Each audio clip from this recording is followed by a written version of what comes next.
Hello guys, कैसे हैं आप लोग। तो आप सभी का हमारे यूट्यूब चैनल बीके स्टडी में स्वागत है। सो गाइस, आज के वीडियो में मैं आप लोग के लिए फिजिक्स के कुछ इंपॉर्टेंट क्वेश्चंस लेकर आया हूं जो कि आपके एग्ज़ाम के लिए बहुत इंपॉर्टेंट होने वाला है। तो गाइस, वीडियो को बिना स्किप किए पूरा देखिएगा क्योंकि ये वीडियो आप लोग के लिए बहुत हेल्पफुल होने वाला है। तो चलिए गाइस, वीडियो को शुरू करते हैं।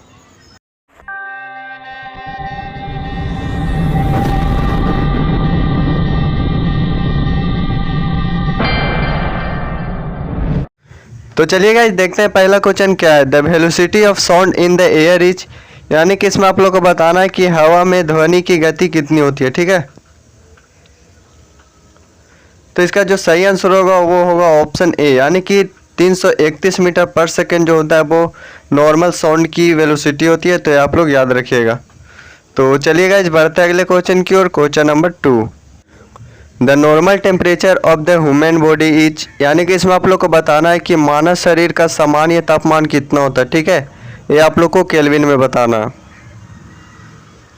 तो इसका जो सही आंसर होगा वो होगा ऑप्शन डी, यानी कि 310 केल्विन जो होता है वो मनुष्य का नॉर्मल टेम्परेचर होता है। ठीक है, और अगर इस वैल्यू को आप एक्यूरेटली कैलकुलेट करोगे तो इसका जो वैल्यू आएगा वो आएगा 310.15 केल्विन। ठीक है, तो ये भी आप लोग याद रखिएगा। तो चलिए गाइस, बढ़ते अगले क्वेश्चन की ओर। Question number 3, which of the following is best conductor of heat, निम्न में से कौन सा ऊष्मा का सबसे अच्छा चालक है।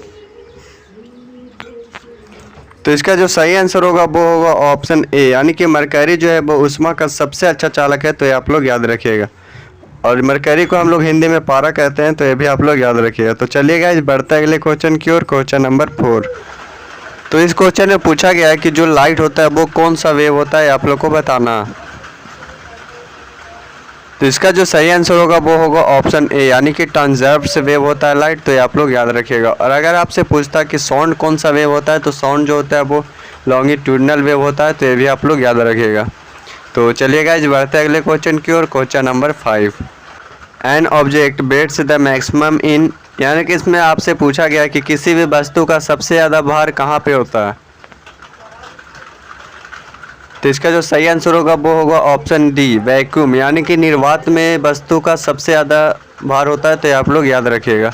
तो चलिए गाइस, बढ़ते अगले क्वेश्चन की ओर। Question number 6, the shortest unit of length is, यानी कि इसमें आपसे पूछा गया कि लंबाई की सबसे छोटी इकाई कौन सी है। तो इसका जो सही आंसर होगा वो होगा ऑप्शन डी, यानी कि फर्मी मीटर जो है वो लंबाई की सबसे छोटी इकाई है। तो ये आप लोग याद रखिएगा। तो चलिए गाइस, बढ़ते अगले क्वेश्चन की ओर। Question number 7, the coil in a heater is made, यानी कि इसमें आपसे पूछा गया है कि एक हीटर में जो तार लगा होता है वो किस चीज़ का बना होता है। तो इसका जो सही आंसर होगा वो होगा ऑप्शन ए, यानी कि नाइक्रोम, हीटर में जो तार लगा होता है वो नाइक्रोम का बना होता है। तो ये आप लोग याद रखिएगा।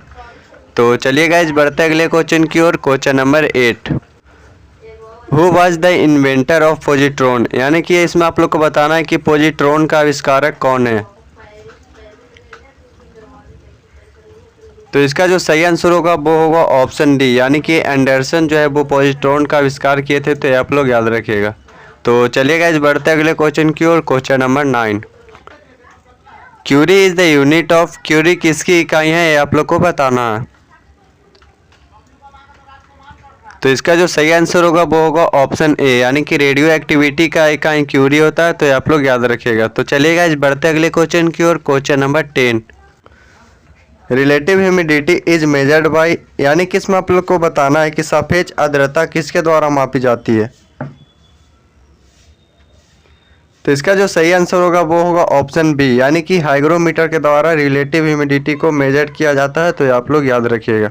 तो चलिए गाइस, बढ़ते अगले क्वेश्चन की ओर। Question number 11, the SI unit of mechanical power is, यांत्रिक शक्ति की एसआई इकाई क्या होती है, आप लोग को बताना।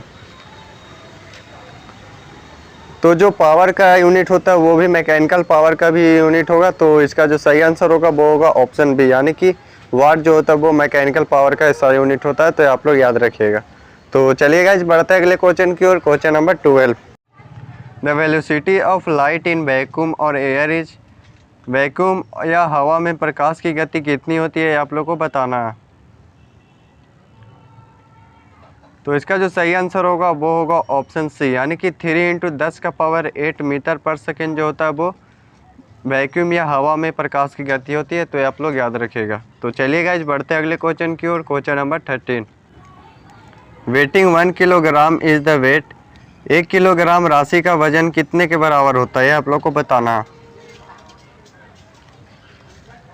तो इसका जो सही आंसर होगा वो होगा ऑप्शन सी, यानी कि 9.8 न्यूटन जो होता है वो 1 किलोग्राम के बराबर होता है। तो ये आप लोग याद रखिएगा। तो चलिए गाइस बढ़ते अगले क्वेश्चन की ओर। Question number 14, commonly heat of the human body in Fahrenheit. मानव शरीर का सामान्य तापमान कितना होता है फ़ारेनहाइट में, आप लोग को बताना है। तो पीछे हमने पढ़ा था केल्विन में सामान्य तापमान होता है मनुष्य का 310 केल्विन पे।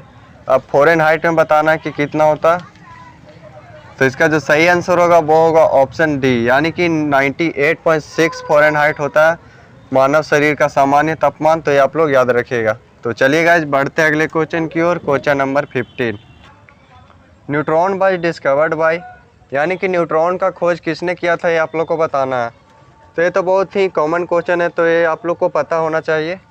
तो आप इसका आंसर हमें कमेंट करके बताएं कि इसका क्या होगा, ठीक है। तो हम बढ़ते हैं अगले क्वेश्चन की ओर। Question number 16, the measure of inductance, यानी कि आप लोग को बताना है कि इंडक्टेंस को क्या चीज़ से मापा जाता है, आप लोग को बताना है। तो इसका जो सही आंसर होगा वो होगा ऑप्शन सी, यानी कि हेनरी के द्वारा इंडक्टेंस को मापा जाता है। तो ये आप लोग याद रखिएगा।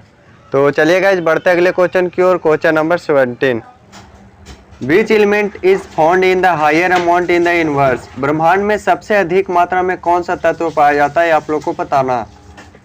तो ये सारी चीज़ें अलग अलग है, इसलिए इसका आंसर सोच के देना है, क्योंकि इसमें एटमॉस्फेयर नहीं लिखा है। तो एटमॉस्फेयर के हिसाब से नहीं देना।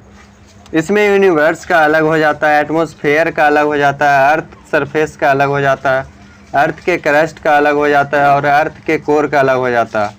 ये हाइड्रोजन तब होता है जब आपसे सूर्य पूछा जाता है कि सूर्य में सबसे अधिक मात्रा में पाया जाने वाला तत्व या एलिमेंट कौन सा होता है, तो हाइड्रोजन लिखते। पर यूनिवर्स में पूछा गया है, तो इसका जो सही आंसर होगा वो होगा ऑप्शन डी, यानी कि ऑक्सीजन आपको याद रखना है। तो चलिए गाइस बढ़ते अगले क्वेश्चन की ओर। Question number 18, who gave the principle of relativity, यानी कि सापेक्षता का सिद्धांत किसने दिया था, ये आप लोग को बताना।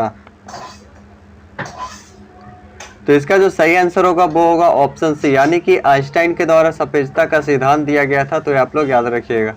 तो चलिए गाइस बढ़ते अगले क्वेश्चन की ओर। Question number 19, who discover the principle of law of floating, यानी कि तैरने के सिद्धांत की खोज किसने की थी, आप लोग को बताना। तो इसका जो सही आंसर होगा वो होगा ऑप्शन डी, यानी कि आर्किमिडीज के द्वारा तैरने का सिद्धांत को खोजा गया था। तो ये आप लोग याद रखिएगा। तो चलिए गाइस बढ़ते अगले क्वेश्चन की ओर। Question number 20, the main component of natural gas is, यानी कि इसमें आप लोग को बताना है कि प्राकृतिक गैस का मुख्य घटक क्या है। तो इसका जो सही आंसर होगा वो होगा ऑप्शन ए, यानी कि मीथेन जो है वो प्राकृतिक गैस का मुख्य घटक है। तो आप लोग याद रखिएगा। तो आज की वीडियो में इतना ही। अगर आपको वीडियो पसंद आया तो वीडियो को लाइक करें, चैनल को सब्सक्राइब करें, और अगर आपको कोई भी क्वेश्चन में कुछ भी डाउट हो तो आप कमेंट करना ना भूलें। तो मिलते हैं आपसे अगले वीडियो में, तब तक के लिए बाय।